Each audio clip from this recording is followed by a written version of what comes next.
got to church. Wow. You guys are the real ones right here. Would super Christian be fair? I mean, I don't know. And if you're watching online, not quite as super, but still very super, just because you're probably in your jammies still. And these folks got dressed, so they got you there. Well, welcome. We're glad you're here. New Year's Eve is an interesting one for me. And I think there's a life cycle to New Year's Eve. I wonder if you agree with me. When your first few years, you don't know what's going on. You're little. It's fine. Then you start to grow up a little bit. You're getting aware of what's happening, and you have this desire to stay up till midnight, right? And your parents say, no, you're not old enough. I'm sorry. You got to wait. And then one day you're old enough, and you get to stay up till midnight. And then there's a solid 2 decades where that's a big deal to you, right? And you blow past midnight, you got 1, 2 a.m., 3 a.m., I mean, you got this thing. You have enough time to come up with your resolutions or even your word for the year, right? You're there. Then, and I'm here now, right? You reach this age where you get into a chicken match with your spouse about who gets to go to bed first, right? And you know you've reached that when you start counting Eastern time zones, and when they hit midnight, it's midnight, let's go to bed. We're calling it, right? And so it's funny. It's funny how that works. I made it till midnight last night. Definitely didn't want to. It's just how it happened. But it's really an interesting thing. So I'm up here, and you're probably thinking to yourself, all right, here we go, stereotypical New Year's message from the pulpit, new year, new you, and all that stuff. You're partially right, but you're partially wrong, right? So what we're going to talk about today is a little bit, the only thing I'm going to say about New Year's goals is I would challenge all of us here to make some goals around our relationships, okay? So for 2023, what would your relational goals be? So by that, I mean several things, right? First of all, maybe there's a relationship in your life that you know God's calling you to step into a little more, to work on, to pray for, to do some maintenance on. Maybe you need to heal. Maybe a relationship needs to heal that you're a part of, or perhaps you need to heal from a relationship. Right? So there's a lot of different things that could fall in that category of relationships and relational goals. But that's my challenge to you. As you heard Christine talking, some of our support ministries we have here are kicking off next week. And so I challenge you to find support there. Maybe that's a spot where you could connect if you're going through a divorce or a loss. And that's a different kind of relationship hurt when you lose somebody close to you. And then, of course, there's Celebrate Recovery that helps you work on stuff, including relationships. Whatever hurt, habit, or hang up you're going through, there's victory and there's healing. So that's the only thing I'll say about goals for the New Year's. What are your relational goals? I think relationship hurt can hit deeper and harder than a lot of different kind of hurts in this world. For some reason, that is true. So what we are going to talk about today is we're going to talk about how we can love people well. And that is, in a relationship, there's you and that other person, but you can only control your part of it, right? So we're going to talk about how we can love people the way God's called us to step into in our relationships, including the difficult to love people. We all have those in our lives, so we'll get into that a little bit. But let's just jump right into this passage in Colossians 3. I love this passage. It gives us I'm a big practical person. I like practical things that I can latch onto and work through. And so that's what we're going to do today. We're going to look at this passage, and then we're just going to go piece by piece and unpack it a little bit. So this is Colossians 3:12 through 17. Therefore, as God's chosen people, holy and dearly loved, clothe yourself with compassion, kindness, humility, gentleness, and patience. Bear with each other. Forgive one another. If any of you has a grievance against someone, forgive as the Lord forgave you. And over all these virtues, put on love, which binds them all together in perfect unity. Let the peace of Christ rule in your hearts, since as members of one body you were called to peace, and be thankful. Let the message of Christ dwell among you richly as you teach and admonish one another with all wisdom through psalms, hymns, and songs from the Spirit, singing to God with gratitude in your hearts. And whatever you do, whether in word or deed, do it all in the name of the Lord Jesus, giving thanks to God the Father through him. So this idea of clothing yourself in these different virtues, these different values. So a little context first before we dive into these. The book of Colossians, written by the Apostle Paul, he was writing to this church in Colossae. And one of the purposes for him writing was to give them some help in how to live out their faith on a daily basis. How do you live out this Jesus stuff? How do you live out what he taught us? And being saved by him, what does that mean daily? And of course, one of the daily things you do every single day, you can usually not avoid it, is deal with people, right? Relationships are a big piece to that puzzle. And so he is giving them an idea of, listen, you have this old self, and he just got done in this passage talking about these things you need to stay away from, these things that you need to rid yourself of, right? That's part of the old self. That's the old you. And then he's encouraging them to step into the new self. What do we need to do that's part of the new self or the spirit instead of living by the flesh? And then he jumps into this passage telling us to clothe ourselves with all of these things. You think about getting dressed, right? Clothing yourself. It's a preparatory thing. You do it every single day. You have to. If you don't do it, well, you could get some looks when you go out the door, right? You have to get ready and you have to prepare yourself. We all have a morning routine. You probably have done the same thing to get ready every single day when you get up, get going. I'm curious, are you a sock shoe person or a sock shoe person? Who's a sock shoe person? Okay. I'm going to out you guys today, I'm sorry. Who is a sock shoe person? Oh, definitely the minority. I'm a counselor here at the Grove, and if you need to talk, I'm here for you. My wife is one of you guys, so I love people like you. We're good. However you get ready, right? It's part of your routine. You've got to do it every day. It's preparatory, and it's repetitive, right? You do it every day. You have to get ready. And everything that comes after your preparation, right, is the day is set off on the right foot if you do it correctly. If you somehow fail to prepare, it's harder.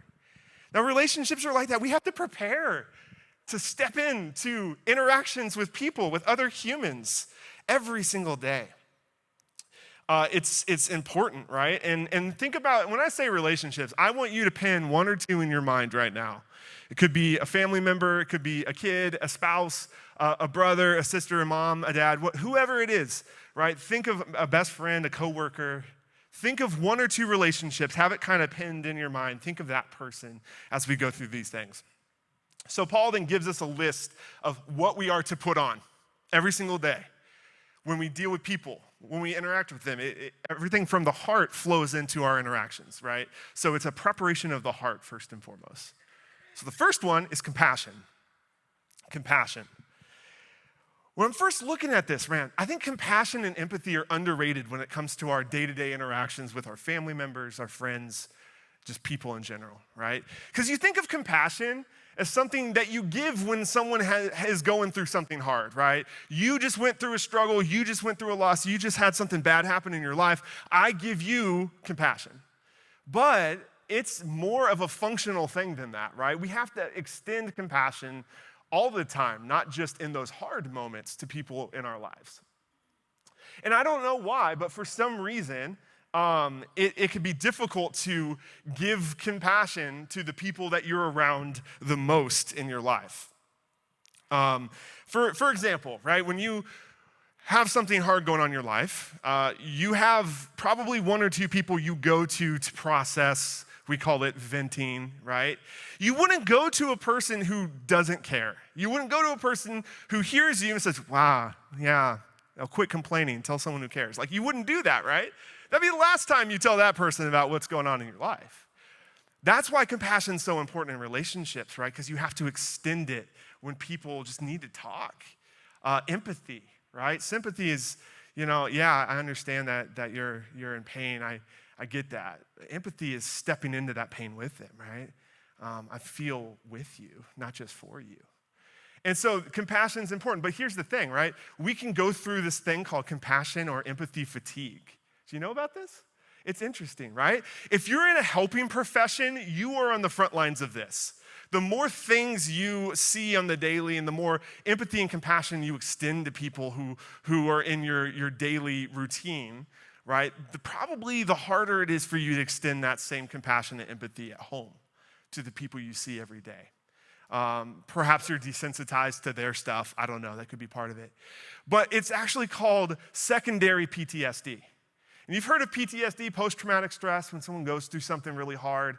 But if you are around a lot of people going through post-traumatic stress, you could develop secondary PTSD, where you feel it too, and the result is you are burned out. You're burnt out on relationships. You're burnt out on caring a little bit.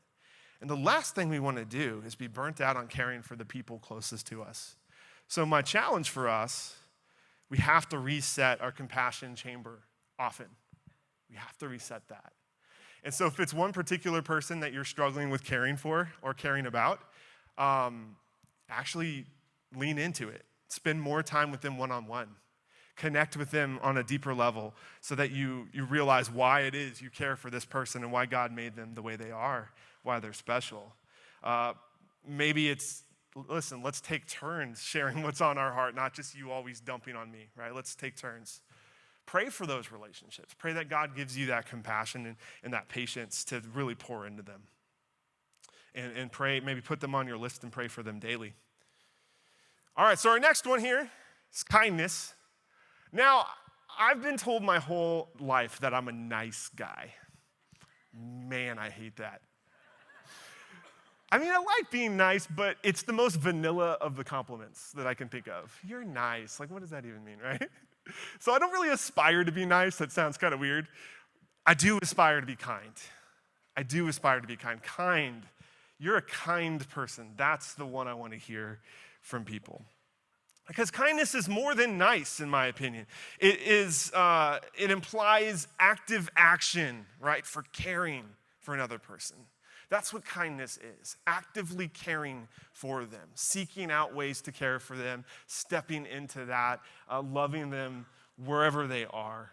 And I think it's actually impossible to be kind and selfish at the same time. So it's kind is very others-oriented. It's very selfless. And so that's why I aspire to be kind in my relationships, to care for those people that I interact with. All right, the next one. It seems like it's getting steadily more difficult here as we go. Humility. Man, I think humility is the secret ingredient to relationships, right? If you can remain humble in a relationship, in your relationship with another human being, it's probably going to be a healthy relationship. Assuming that they are also being humble, right? So if both parties are humble, that is one of the most healthy relationships you probably have in your life.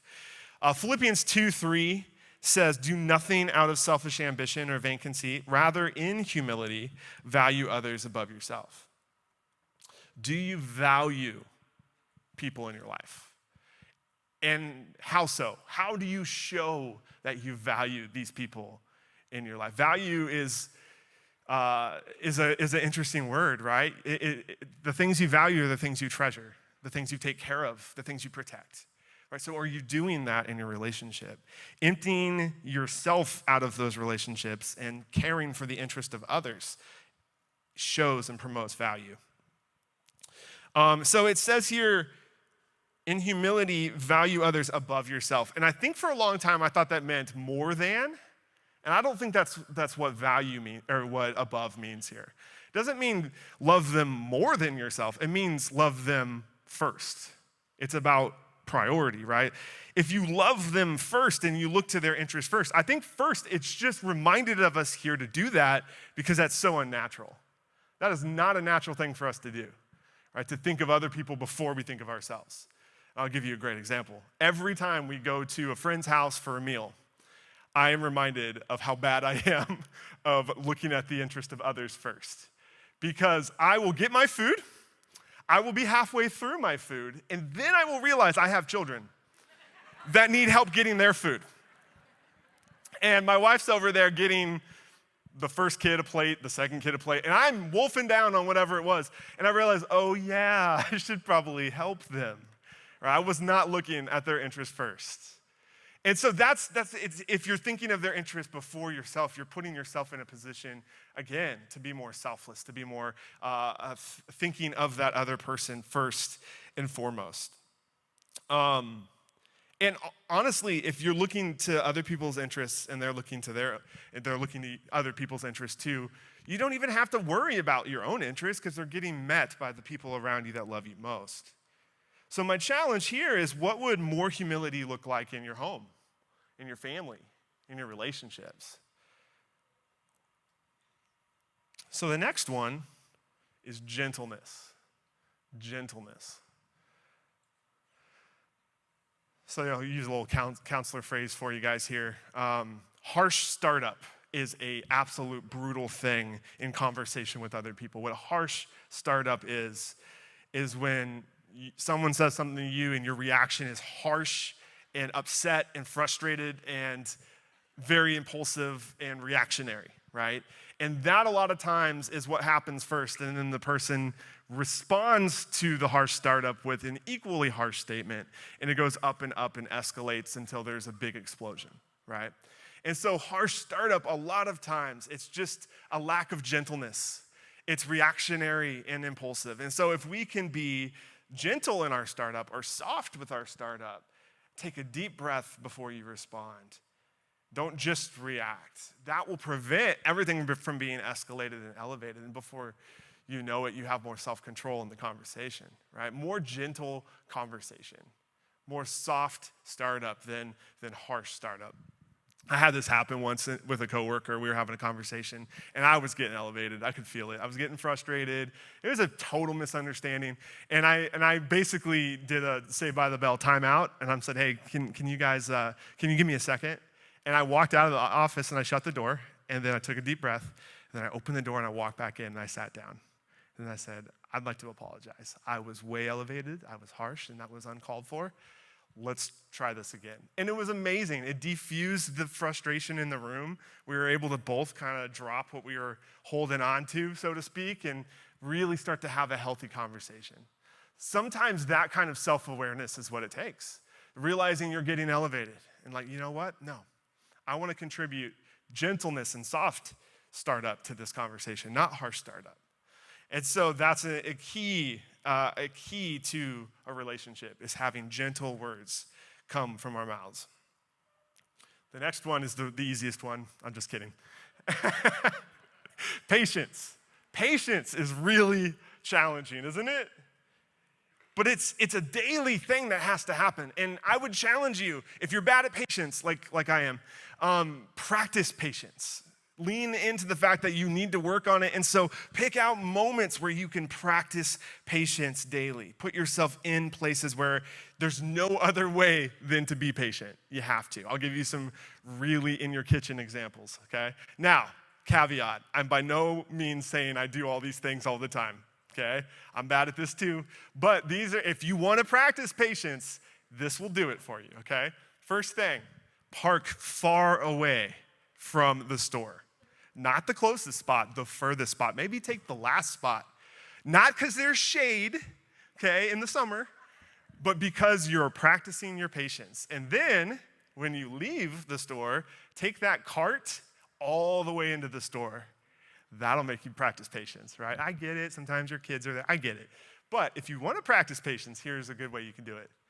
Then when you're in the store, pick the longest checkout line on purpose. Look for the cashier who's struggling.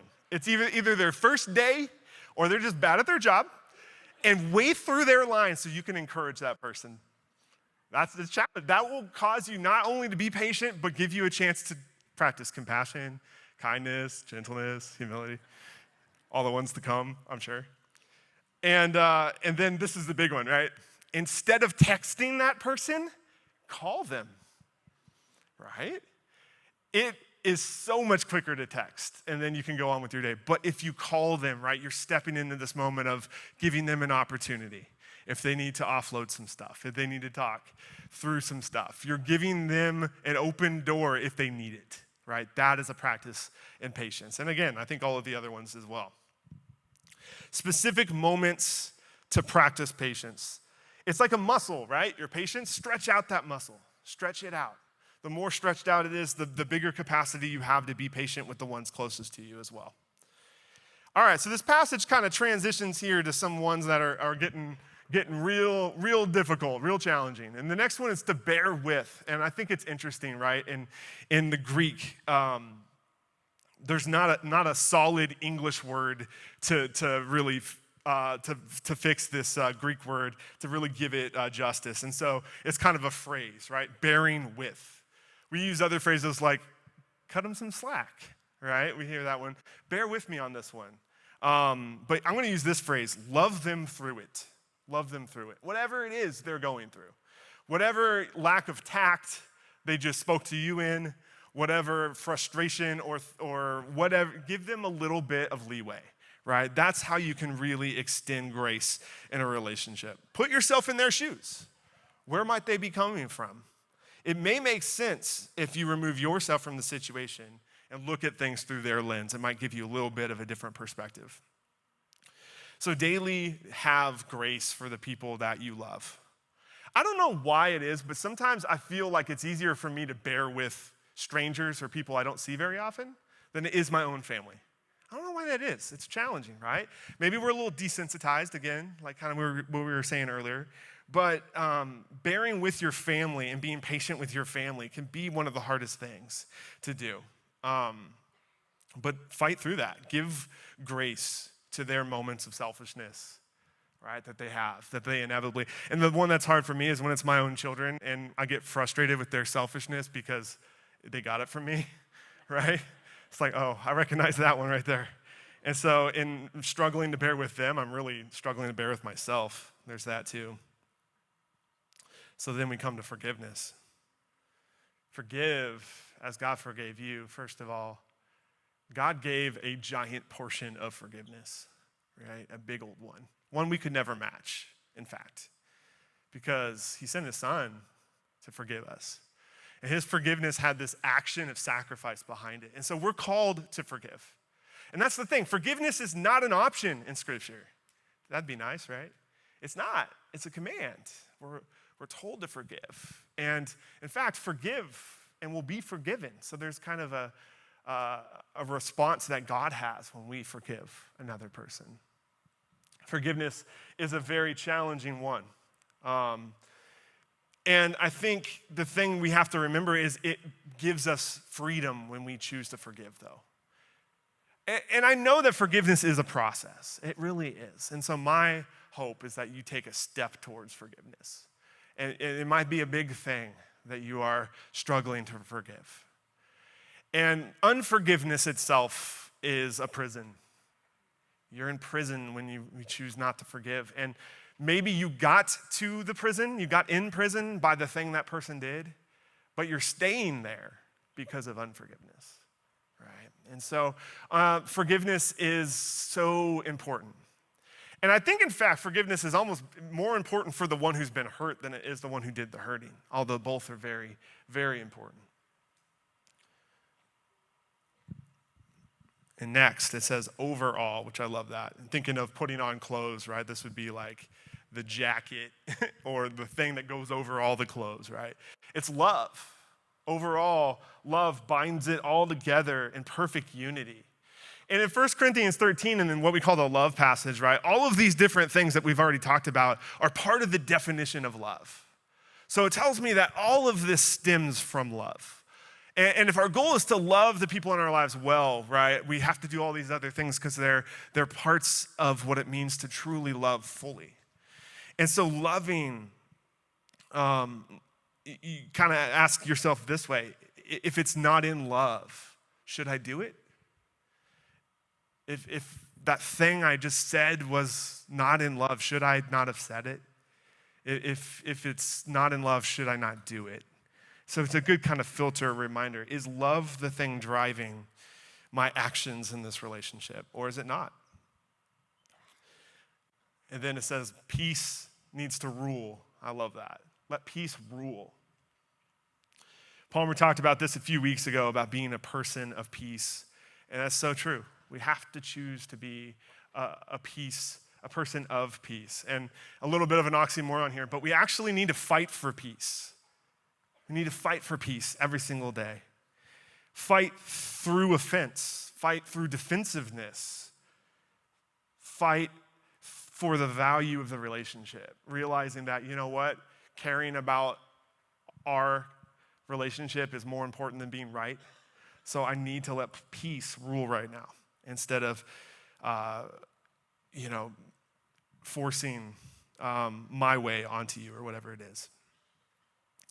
And then after all of that, we get to this part that tells us to correct people, teach and admonish with wisdom. I love that. Well, the word admonish, first of all, I had to go, what does that mean? Right? And it means to correct gently. Correct gently. Key word here, gently. Some of us are good at the correcting part. We got that down pat, right? The gentle part, not so much.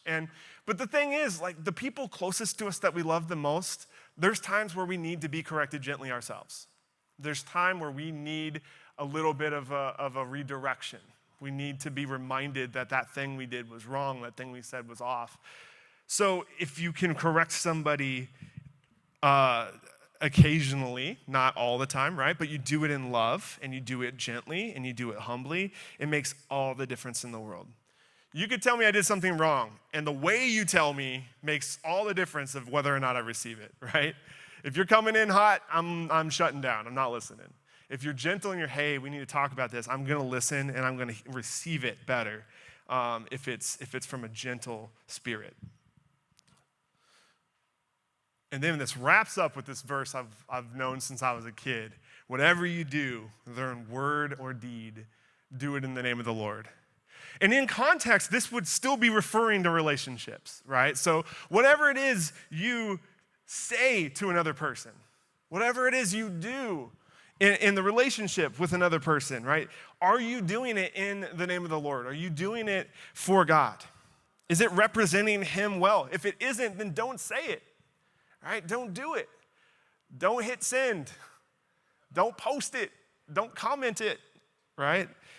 Pray before you hit post, just a thought. Man, how many times would we delete that message if we prayed before we hit post? Man, guilty of that too. So that's great, Matt. That's amazing. That's all. But what if there's just really difficult people? I hear you, right? We're still called to love them. In fact, Jesus took a passage, a command from the Old Testament, and he upped the ante, right? He said this in Matthew 5. You've heard it said, love your neighbor and hate your enemy. But I tell you, this is where he levels it up, love your enemies. Pray for those who persecute you. So this word neighbor, right? It means friend or companion, right? Someone close to you in your inner circle. This word enemy means somebody that is hostile, opposing, hateful. At first glance, I'm like, I don't have any enemies. This doesn't apply to me, right? But then I unpack that. I'm like, oh wait, there are people who are opposing to me. There are definitely people who are hostile to me. And I'm definitely that hostile person sometimes to other people, right? So this applies to me as well.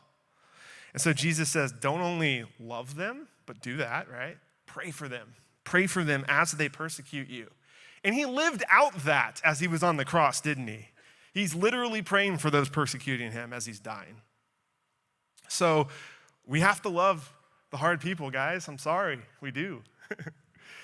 I heard Palmer teach this a few times over the years. I've been on staff with him for 18 years.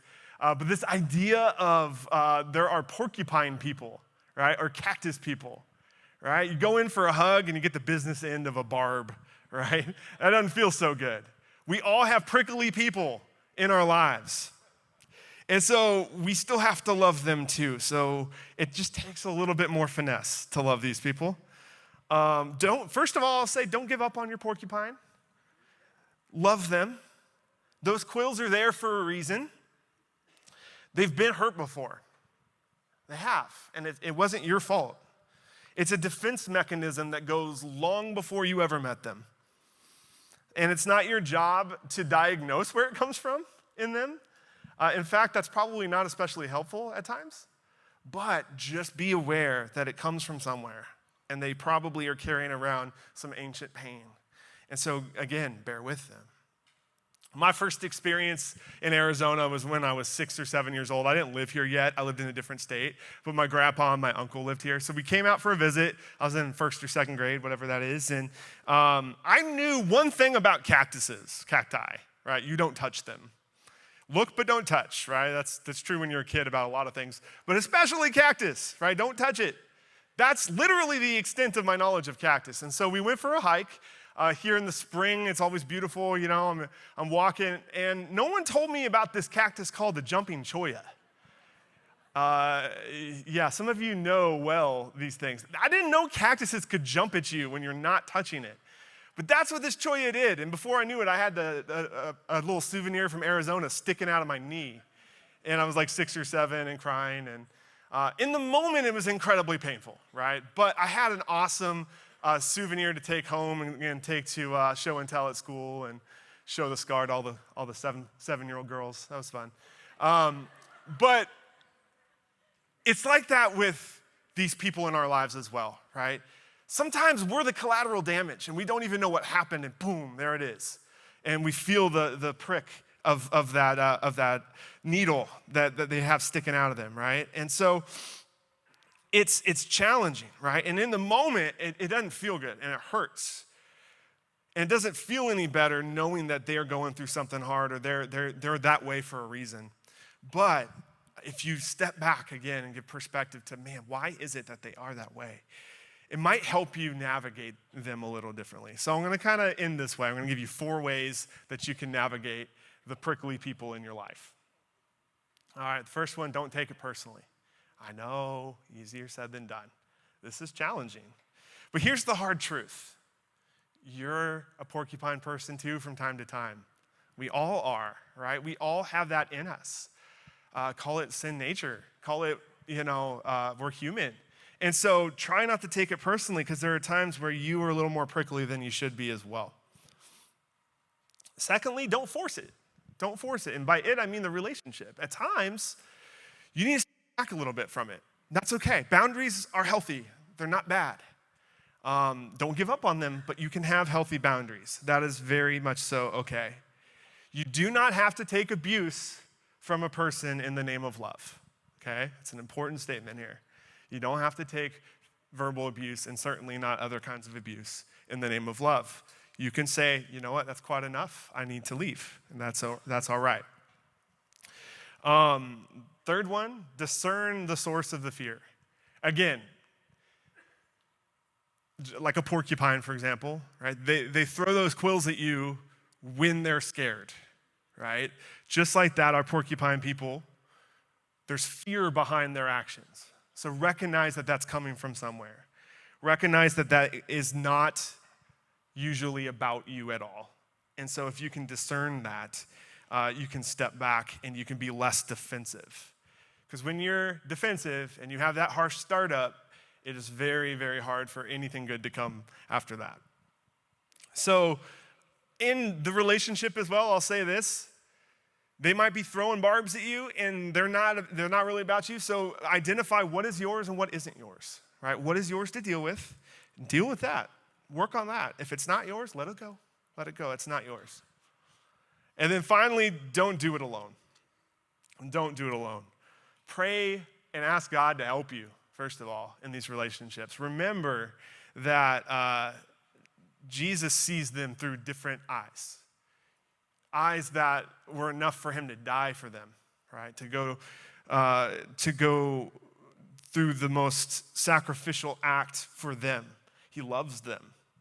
And so he asked for wisdom. Asked for wisdom from him to how to deal with them. Asked for wisdom of how to put proper boundaries down in this relationship so that you're not just walking in to the barbs over and over and over again. Ask for patience as you bear with them, as you love them through it. So a little challenge to start the new year through the lens of our relationships for us. There's things that we can control here, and that's all we can do, right? You don't get to, manipulate or make people in your life do all of these things. All you have control of is if you do them yourself. Right? So work on these things. Show compassion, kindness, humility, love, peace. Bear with them. Forgive them. And give grace daily to those in your life that are hard to love. And seek to show the love of Christ to those around you every single day. Let's pray. God, I thank you for the reminder at the beginning of a new year, Lord, that our relationships are important. They're important to you, God, because that is where we truly get to show you to other people. Through our interactions with them, through our words, through our deeds, through our actions with them. God, give us grace to love well. Give us grace to be patient with the hard to love people in our lives. I pray that you just put a name, put a person on each of our hearts. Yeah, that's a person I need to step into a deeper relationship with this year. I need to try a little harder this year. God, give us grace as we just desire to love well. We desire to reflect you to a world that needs you. As we start a new year, there's a lot of newness and maybe fear that will bring some of the old stuff with us. But God, I pray that each person here lays that down and instead steps into the challenges you have them of how to love those around them to the best of their ability.